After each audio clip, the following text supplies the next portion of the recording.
Hey everyone, welcome to a new video. Sorry it took so long to make a new one. If any of you out there have been waiting in anticipation for a new video, sorry for the long radio silence. Well, I hate to make this excuse, but I've been busy. Yeah, you guessed it. Well, gotta make money somehow, right? And the way I do it these days is usually by going to comic conventions and selling my art there. Not my cat and ant comic art, but other the usual prints you find in an artist alley at a comic convention, right? I'm doing screen prints and lino cut prints, and just hopping from one convention to the next. Usually winter is not as busy as the summer months, so I was able to focus a lot on my cat and ant comic during the winter season. But once spring came around the corner, conventions started happening again as well. So yeah, that's one of the reasons that kept me busy. You might have noticed it, but this video isn't scripted. I'm just freely talking, so sorry if there's some stuttering or interruption. I'm trying my best. Anyway, so one of the other things I wanted to talk about, one of the things that kept me busy as well, is another comic project that I was working on the side. It's not a big one. It was just a little 5 pages comic that I've done throughout the month of May. It's called FOBIA. It's a short comic. It's part of a horror comic anthology written by Derrick Acosta. If you're a fan of video games, you might have heard of the name.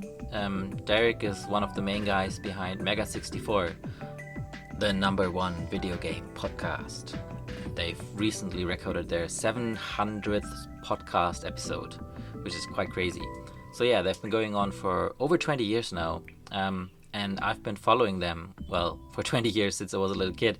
So they started around the days when, even before YouTube, I think. They even, they made, or let's go back. What is Mega 64 if you haven't heard about it? They're doing short skit videos of video games. Maybe you've already come across one of those. Going out in the public, making public skits before it became it's just a prank bro thing. Mostly video game related, pop culture media and so on. Started with doing silly Tetris video, Tetris blog, walking around outside, going over to Metal Gear Solid, Mario and so on. So if you're into video games, check them out, Mega 64. It's a pretty amazing YouTube channel. I'm a big fan of theirs for, like I said, pretty much 20 years right now. So what's the FOBIA Horror Comic Anthology project? Like I said, one of the main guys of Mega 64, Derrick Acosta, he's a big fan of all sorts of horror, horror adjacent. Very creative guy, also always jumping from one project to the next, never sitting still. And if I'm not mistaken, he came up with the idea of making a horror comic anthology 7 years ago, I want to say, around 2014, 15, 16 or something like that. Discovering horror comics, classic horror comics from the 70s, from the 80s. And just wanted to do something with it. Wanted to do a horror comic in that style. Then he wrote a couple of stories, short stories. Gathered some artists around, some comic artists, and each of those artists contributed a 5-page comic to the project. And yeah, I heard about the project before when he was kind of beginning to talk about it, but I didn't really think that I could even be part of it. I thought it was already a done deal. He had found his artist and so on, so I didn't really investigate more into that direction or inquire if there was a free space available. But around, I think it was March or April this year, I saw a Twitter post by Derrick where he was just wondering, so I got all these stories, but I'm wondering what I'm going to do with it. No idea. And I just thought, well, let's give it a shot. I got nothing to lose. So I just replied, hey, you're still looking for a comic artist? I'd be up for it. And I think I got a reply within the hour where he's like, hey, sure, your art looks good. You got some horror stuff as well? Because he was just looking at my cat and ant comic, which isn't really horror adjacent in any way. But yeah, it wasn't hard at all to get in touch with Derrick, which was pretty amazing considering that I've been watching them on a almost daily or maybe weekly basis for 20 years, and they're just Like, I'm not really idolizing people. I'm not really like part of any fandom or cult of personality or something like that.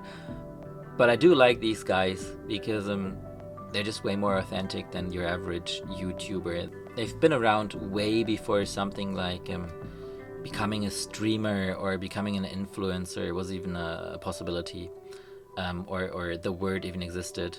So yeah, it's just fun watching them, and they've been, well, as far as fandom or idolization goes, well, this is mine, I guess. So yeah, it was pretty surreal to get in touch with one of the main guys, with Derrick Acosta, so quickly and easily, and I was really excited to like just read the reply on Twitter, like, hey, sure, your art looks good, let's get you on board. So yeah, I think we had like a Zoom call within the week or two, where he described the project to me, and he outlined the story that he was thinking of having me do, and sent me the script over. And that was that. So I spent the month of May working on this horror comic anthology, of this 5-page comic, which was really fun. I was thinking of the style that I was going for. I didn't want to do the same style as my Cat and Nat comic. I didn't think it would fit a horror anthology. So I went digital for that comic, which gave me a bit more freedom and a bit more like ways to experiment. So I played around a bit, and I knew that I wanted to go for like a bit of a darker style, but also keeping it pretty like bright or flashy, and not copy exactly the look from the 70s or 80s comics. Like kind of keeping up the spirit with it, but also like keeping up with the times. I don't know. Yeah, but I think it turned out great. Kept evolving a little bit, learned new things. It was really fun to work at. And well, now the FOBIA Horror Comic Anthology is up on Kickstarter, and it's been doing really, really well. I'm surprised as well, and I think Derrick was too.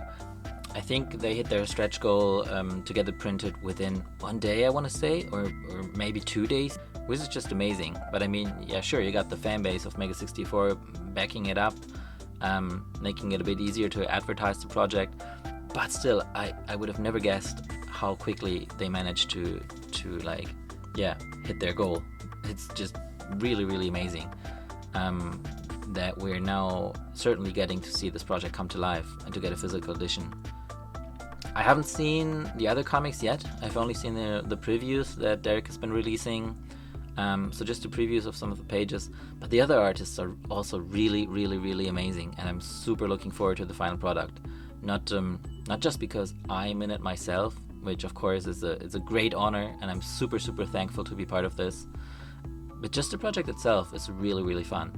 I'm gonna put a link in the description below. Go check it out.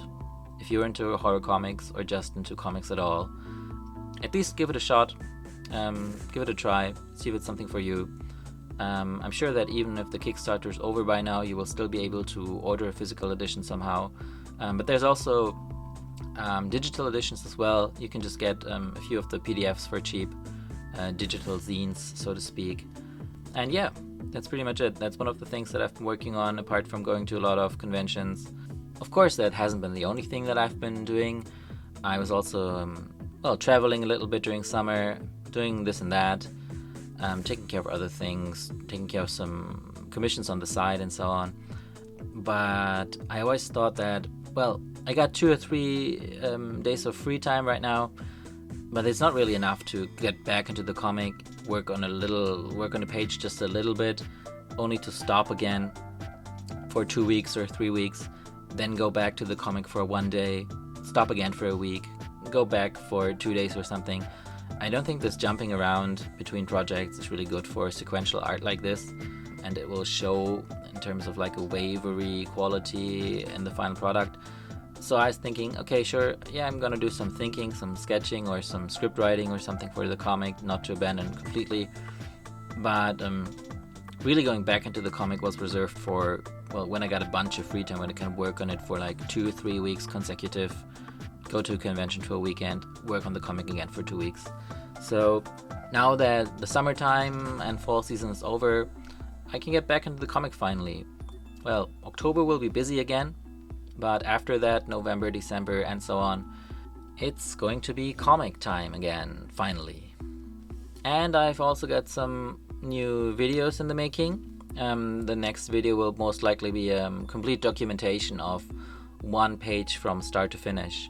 I'm going through all the steps from storyboarding to final digital editing. So look forward to that.